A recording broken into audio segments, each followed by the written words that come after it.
के बाद आस्था के महाकुंभ की हो रही है और ऐसे में एक धड़ा है जो लगातार सवाल खड़े कर रखा है, वो है विपक्ष। लेकिन कुछ विपक्षी नेता भी ऐसे हैं जो कि खुद को भी प्रयागराज जाने से रोक नहीं पाए और वहां पहुंचे आस्था की डुबकी भी लगाई। रिपोर्ट आपको दिखाते हैं।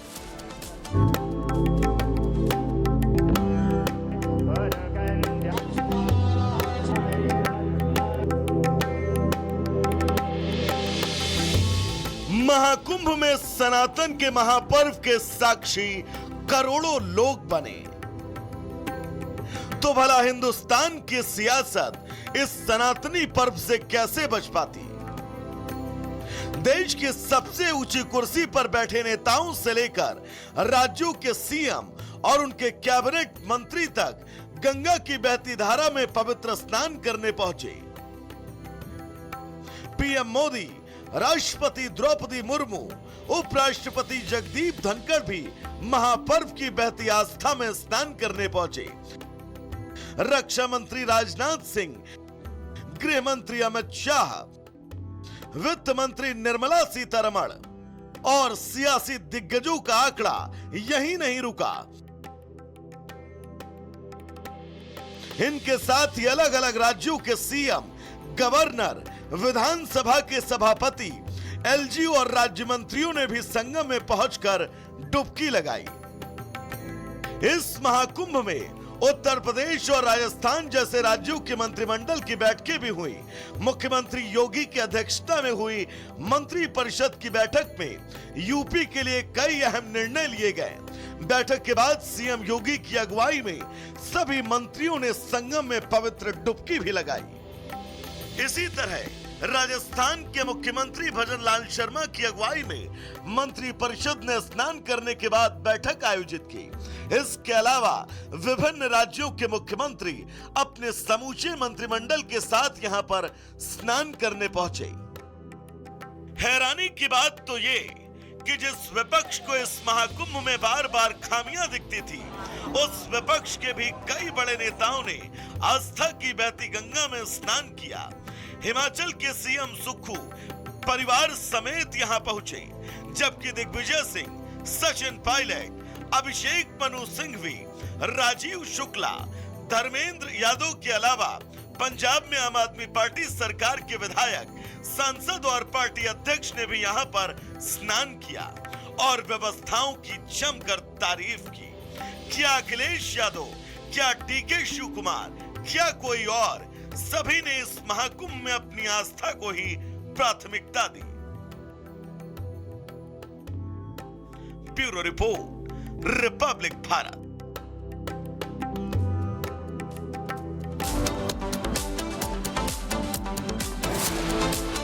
महाकुंभ 2025 का समापन हो गया है और इस दौरान 66 करोड़ लोगों ने श्रद्धा और आस्था की डुबकी पवित्र त्रिवेणी में लगाई है।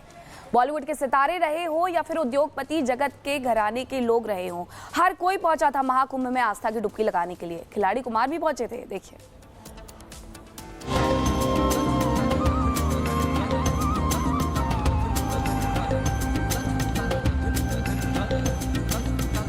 महाकुंभ 2025 का समापन महाशिवरात्रि के अंतिम स्नान के साथ हो गया।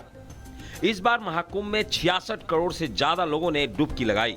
हालांकि इस बार के महाकुंभ में फिल्मी सितारों का जमघट लगा रहा। अक्षय कुमार, कैटरीना कैफ और रवीना टंडन से बॉलीवुड सितारे कुंभ में पहुंचे तो उनके साथ साथ उनके फैंस भी जुट गए। कोई उनके साथ सेल्फी लेने की कोशिश कर रहा था तो कोई दूर से ही एक फोटो क्लिक कर रहा था। कुंभ में पहुंचे अभिनेता अक्षय कुमार ने योगी सरकार की जमकर तारीफ करते हुए कहा कि ये आयोजन सबसे खास है। जूही चावला, राजकुमार राव, ईशा गुप्ता, विवेक ओबराय, अनुपम खेर, हेमा मालिनी, रवि किशन, तमन्ना भाटिया और सोनाली बिंद्रे समेत तमाम दिग्गज कलाकार इस बार महाकुंभ में पहुंचे। अभिनेताओं के साथ साथ बॉलीवुड से जुड़े दूसरे कलाकार रेमो डिसूजा, शान, कैलाश खेर, शेखर सुमन और उदित नारायण ने भी यहां उपस्थिति दर्ज कराई। देश के मशहूर उद्योगपति घरानों के लोग भी त्रिवेणी में आकर आस्था की डुबकी लगा चुके हैं। रिलायंस इंडस्ट्री के चेयरमैन और मशहूर उद्योगपति मुकेश अंबानी ने महाकुंभ में स्नान किया तो उनके साथ उनकी 4 पीढ़ियां भी पहुंची। जिनमें उनकी मां कोकिलाबेन, बेटा और बहू आकाश और श्लोका, अनंत और राधिका के साथ साथ मुकेश अंबानी के पोते पोती भी महाकुंभ पहुंचे। महाकुंभ में औद्योगिक घराने से जुड़ी हस्तियां भी पहुंची। इन्फोसिस के संस्थापक नारायण मूर्ति की पत्नी और राज्यसभा की सांसद सुधा मूर्ति ने भी संगम में पवित्र स्नान किया। महाकुंभ में इस बार खिलाड़ियों का भी जमावड़ा लगा। सुनील गावस्कर, सुरेश रैना, खली, साइना नेहवाल, बाईचिंग भूटिया, अनिल कुंबले, आरपी सिंह और ईशांत शर्मा ने न सिर्फ संगम में पावन डुबकी लगाई बल्कि यहां आकर साधु संतों का आशीर्वाद भी प्राप्त किया। महाकुंभ संपन्न हो गया। 45 दिनों तक चले इस उत्सव ने कई रिकॉर्ड तोड़े। 66 करोड़ 22 लाख लोगों ने संगम में डुबकी लगाई, जो अपने आप में रिकॉर्ड रहा। Bureau report, Republic Bharat. और चलिए बढ़ेंगे आगे और बात एक बड़ी खबर की करेंगे जो कि पूर्वोत्तर से सामने आ रही है। पूर्वोत्तर में असम में भूकंप के झटके महसूस किए गए हैं और रिक्टर पैमाने पर, रिक्टर स्केल पर तीव्रता 5.0 रही। सुबह 2:25 पर भूकंप आया है और असम के मोरी गांव में ये भूकंप बताया गया। और हालांकि देखिए किस तरीके से ये जानकारी निकलकर सामने आ रही है। रिक्टर पैमाने पर इसकी तीव्रता 5 रही और यहाँ पर धरती एक बार फिर से कांपी है। पूर्वोत्तर से बड़ी जानकारी आपको दे दें, पूर्वोत्तर भारत में भूकंप के झटके महसूस किए गए। 5 तीव्रता रिक्टर पैमाने पर रही और इसके साथ साथ आपको बता दें कि 2:25 पर सुबह तड़के ये भूकंप के झटके जो है महसूस किए गए। बड़ी जानकारी इस वक्त आपको बता रहे हैं पूर्वोत्तर भारत से, जहां किस तरीके से यहां पर देखिए असम में भूकंप के तेज झटके महसूस किए गए। मोरी गांव में भूकंप आया।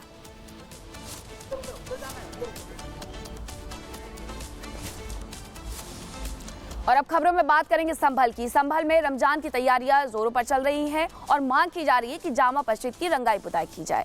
मुस्लिम पक्ष कह रहा है क्योंकि अब रमजान आने वाला है, ऐसे में रंगाई पुताई की जाए, लेकिन हिंदू पक्ष उसे मंदिर बता रहा है उस जगह को और कह रहा है कि रंगाई पुताई नहीं होनी चाहिए। पूरा मामला हाईकोर्ट के पाले में चला गया है और आज हाईकोर्ट में इस पूरे मुद्दे पर सुनवाई होनी है।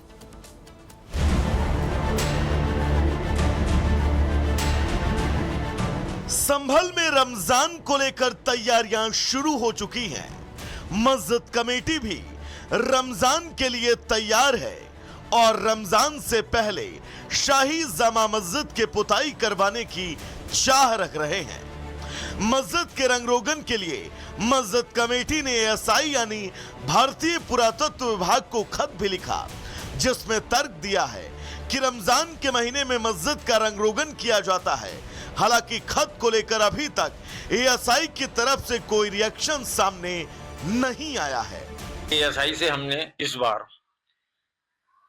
शाही जामा मस्जिद संभल की साफ सफाई, पुताई, रंगाई और सजावट के लिए इजाजत मांगी है, परमिशन मांगी है, क्योंकि ये तो सैकड़ों सालों से एक ट्रेडिशन है, एक कस्टम चली आ रही है कि कभी भी इसमें जो है एएसआई से कोई परमिशन, जब से भी एएसआई के अंडर में आई है ये, हमने नहीं मांगी है। लेकिन इस बार भी हम सिर्फ शहर में शांति और अमन बरकरार रहे, इस वजह से हमने परमिशन लेना बहुत ज्यादा मुनासिब समझा। शाही जामा मस्जिद का मामला अभी कोर्ट में है। ऐसे में संभल प्रशासन का साफ कहना है कि वो इस मामले में कुछ नहीं कह सकते, क्योंकि ये एएसआई संरक्षित इमारत है और वही इस पर फैसला करेगा। आवेदन हमारे एसडीएम साहब के यहाँ प्राप्त हुआ है, जिसमें रंगाई पुताई की अनुमति मांगी गई है। वो हमने एज इट इज एएसआई को भेज दिया है, क्योंकि एएसआई की प्रॉपर्टी है तो उस पर निर्णय लेने का अधिकार भी आर्कियोलॉजिकल सर्वे ऑफ इंडिया को है। संभल में हिंदुओं ने पैदल मार्च किया और सनातन सेवक संघ ने मुख्यमंत्री के नाम सीओ को ज्ञापन सौंपा और हरिहर मंदिर की रंगाई पुताई और मरम्मत की अनुमति नहीं देने की मांग की है। ये ज्ञापन हमारा माननीय मुख्यमंत्री महोदय के नाम में है और इसमें मांगे हमारी ये हैं कि जो हरिहर मंदिर पर रंगाई पुताई का विषय है, पहले जो 1974 से पहले इसमें हरिहर मंदिर में पूजा अर्चना एवं भजन कीर्तन हुआ करते थे, जो कि एक संभल के ही पूर्व सांसद के द्वारा रुकवा दिए गए। उसके बाद में ना इसमें कोई पूजा होती है, ना इसमें भजन कीर्तन होता है, बल्कि इसके उलट ही, जबकि एएसआई के संरक्षण में है, ना उस पर रेलिंग आदि वगैरह सब चीज़ लगा दी गई है।